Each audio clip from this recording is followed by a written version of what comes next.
उज्जैन में 66वें अखिल भारतीय कालिदास समारोह का शुभारंभ उपराष्ट्रपति जगदीश धनखड़ ने किया। उन्होंने अलग अलग क्षेत्रों में लोगों को राष्ट्रीय अलंकरण सम्मान प्रदान किए। इसके बाद में समारोह में संबोधित करने पहुंचे। उन्होंने जय महाकाल से भाषण की शुरुआत की। उन्होंने कहा, भारत जैसा कोई दूसरा देश नहीं है जहां ऐसी सांस्कृतिक विरासत हो।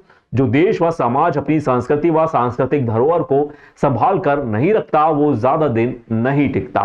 समारोह की अध्यक्षता राज्यपाल मांगूभाई पटेल ने की। मुख्यमंत्री डॉक्टर मोहन यादव, सांस्कृतिक पर्यटन एवं धार्मिक न्यास राज्य मंत्री धर्मेंद्र सिंह लोधी, कौशल विकास एवं रोजगार राज्य मंत्री व उज्जैन जिले के प्रभारी मंत्री गौतम टेटवाल भी कार्यक्रम में शामिल हुए।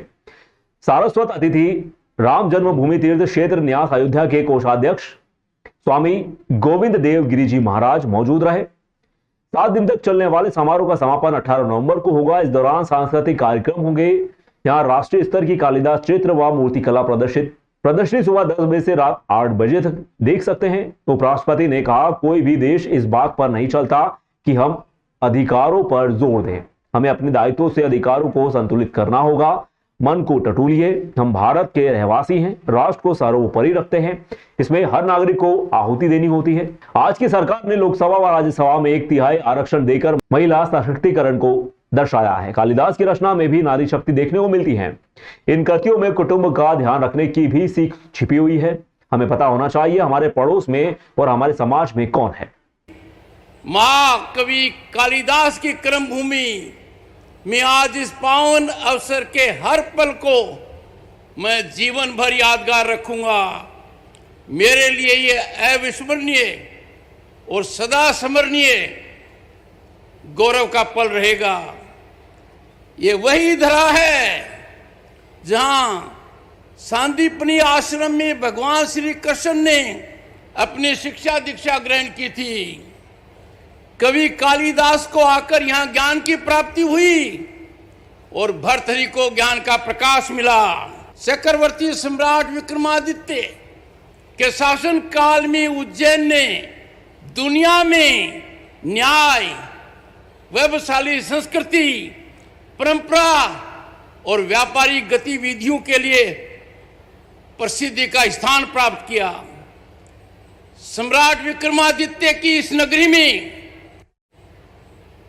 एक अद्वितीय न्याय का केंद्र बना जो विश्व विख्यात हुआ।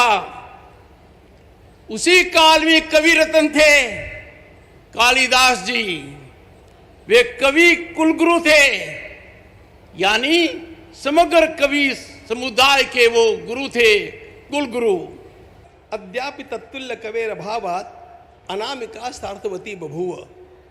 ऐसा संपूर्ण विश्व में कोई कवि हुआ ही नहीं जिसकी तुलना कालिदास के साथ की जाए। यह हमारी संस्कृति का डिंडिम है। यदि आप भारत को जानना चाहते हैं तो आपको कालिदास को जानना पड़ेगा।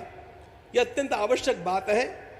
कालिदास के अत्यंत महनीय 7 कृतियों में जब हम रघुवंश की ओर आते हैं, अब मेरे सामने तो कालिदास का वितान खड़ा है।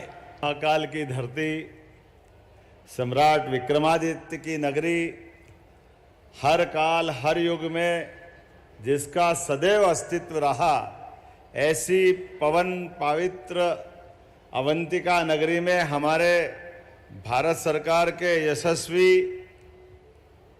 महामहिम उपराष्ट्रपति श्रीमान धनखड़ साहब हमारे बीच पधारे हैं। मैं दोनों हाथ जोड़ के आपका वंदन करता हूँ, अभिनंदन करता हूँ।